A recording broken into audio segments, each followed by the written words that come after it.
If a classic is something that is timeless because it is always timely, then Walter Cardinal Casper's The God of Jesus Christ is a true theological classic. Since its first appearance over 20 years ago, this work has been hailed an utterly trustworthy exposition of the Christian doctrine of the triune God, a reliable guide to the doctrine's historical development, and a brilliant theological explanation of the role that the Trinity plays in Christian life today. And the new printing of this work could not be more timely in the midst of the current intense debates over the nature of divine transcendence, the quality of human life is a fragile and dangerous world, and the role of religious belief in contemporary and culture. Casper's thesis, that is, the mystery of God's love, is the answer to the mystery of the world and human beings, contributes to those discussions in an especially substantive and hopeful way.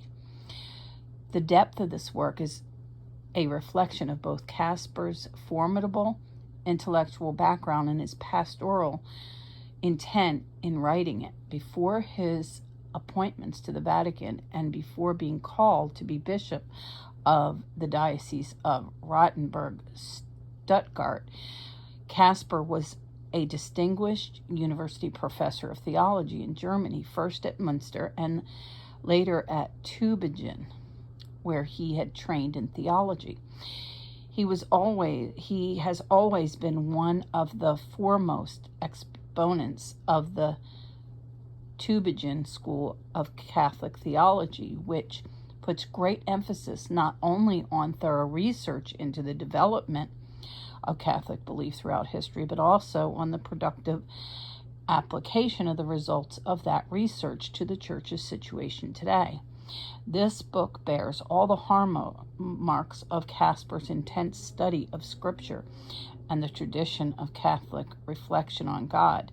It also makes clear the pastoral orientation of his theology, his view that theology's answer to the problem of nihilism, the sharpest challenge to modern Christian faith, cannot be a watered-down theism, but rather a new reflection on the message that God is the living and liberating God of history, the God of hope.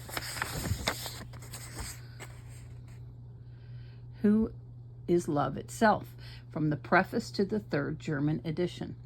And as one might expect from his long-standing commitment to religious dialogue and evident in his present position as president of the Pontifical Council of Promoting Christian Unity, the strength and cogency of Casper's theology of God also reflects his wide-ranging engagement with the works of Protestant and Jewish thinkers.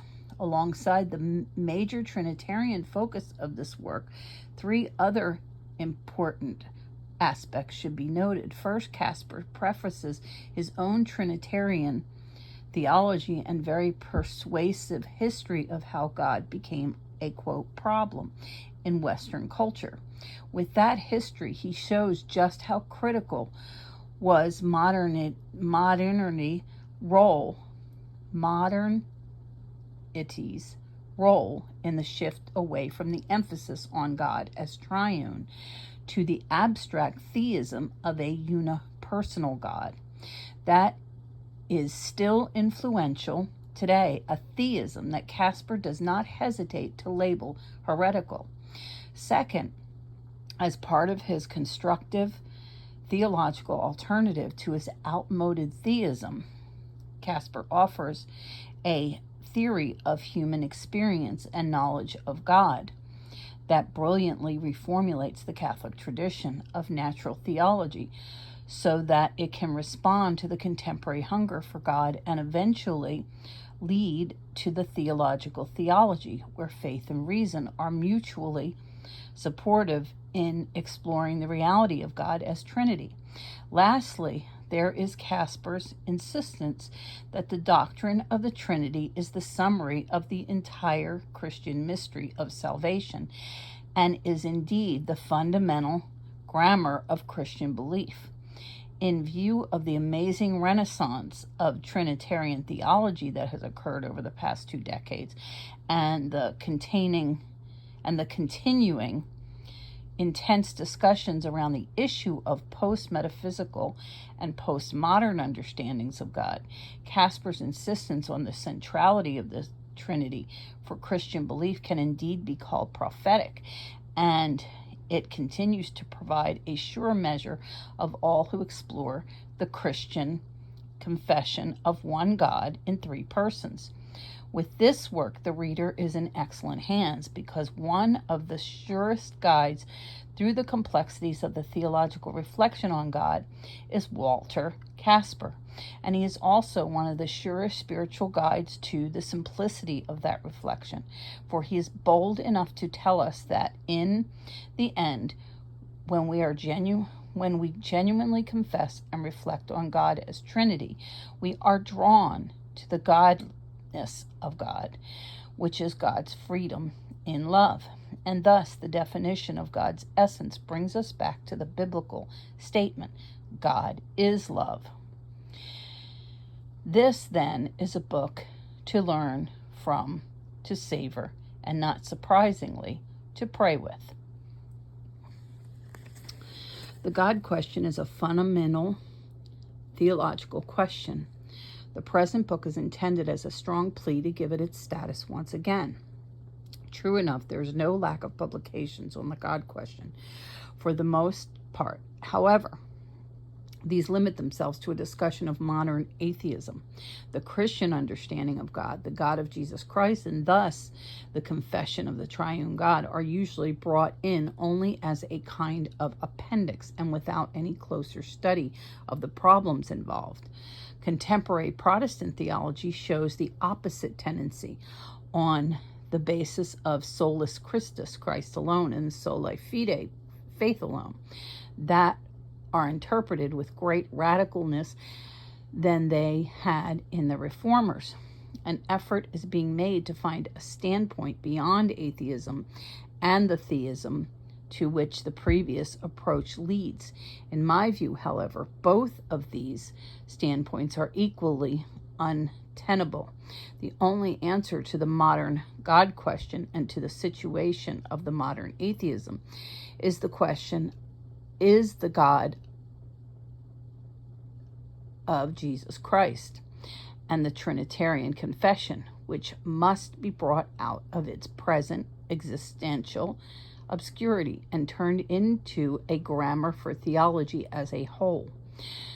To this end, I have gone back and studied once again the Church Fathers and the other great doctors of the Church, which I have learned from them is not a spiritless traditionalism, but a courage hardly imaginable nowadays in thinking out things out for myself. A renewal of both tradition and speculation is needed, precisely in the present much deplored stagnation of theology. For a theology which is pastoral, that which tackles the question of contemporary man and which knows what it is about, demands not less but more scientific thoroughness. This triad of ecclesiastical mindedness, scientific thoroughness, and openness to the times, and not the other things occasionally claimed that are true, Tübingen tradition, out of which the book has emerged. The present book is therefore addressed primarily to students of theology. But it is also meant for all who have the deeper interest in the theological questions connected with the faith, priests and laypersons in the service of the church, Christians for whom participation in theological discussion has become part of their faith, and the growing number of people, even outside the churches, whom the present crisis of meaning has led to a new interest in the God question.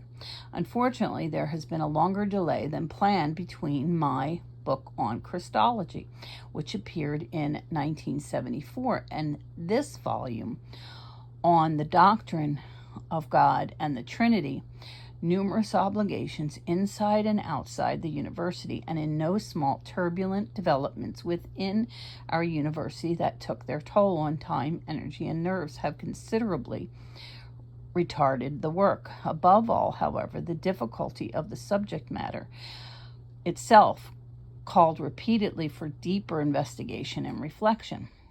That the book should finally have appeared at all is due to selfless efforts of my fellow workers, my assistants, and then he names all the assistants, and finally the collaboration.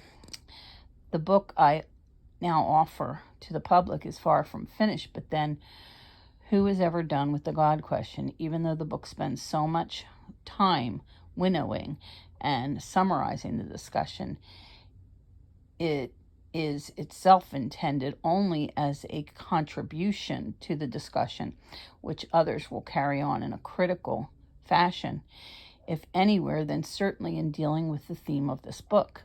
The words of great Augustine, from whom I have learned so much, even though I have often dared to disagree with him, are applicable. Therefore, let my reader travel on with me when he shares fully in my convictions. Let him search with me when he shares my doubts. Let him return to me when he recognizes that he is in error. Let him call me back to the right path when he sees I am on the one in error. In this way, let us advance along the road of charity toward him, of whom it is written, seek his face unceasingly. Psalms 104:4. I would like to dedicate the book in memory to his mother. That's nice. Who first taught me to talk to God. How beautiful is that?